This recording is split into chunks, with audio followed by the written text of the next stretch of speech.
নমস্কাৰ, মই নিষ্ঠা। আজি কপৌ ফুলৰ পৰা চিধা ভিডিঅ'টি আৰম্ভ কৰিছোঁ।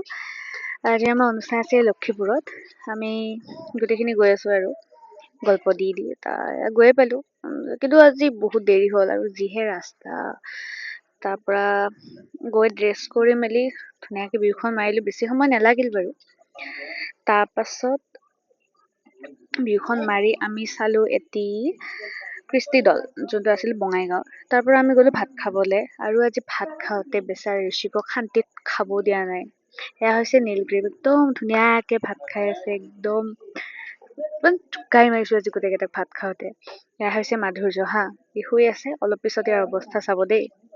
উঠাইছোঁ, উঠাই মেলি এই চব কৰি কিবা তাৰ জোৰোণ দিম আমি গোটেইখিনি। এয়া চাওক, জোৰোণ দিছোঁ। জোৰোণ দিয়াৰ পাছত আমি গোটেইখিনি আজি ভূতৰ গল্প, এয়া যে মজি আছে গল্পপুৰা, চব ভূতৰ গল্প। য'ত আমাৰ ঋষিকৰ আজি অৱস্থা বেয়া, ঋষিকে কান্দি দিছে। আৰু আপোনালোকে অকণমান ভইচ অভাৰটো ইগন'ৰ কৰিব, কাৰণ মই ষ্টেচনত বহি দি আছোঁ ভইচ অভাৰ। আমি ক'ৰবাত গৈ আছোঁ। তাৰপিছত গোটেইখিনি টোপনি চাই চাই আমি ঘৰমুৱা হ'লোহি। বাই, আকৌ লগ পাম নতুন ভিডিঅ' আহি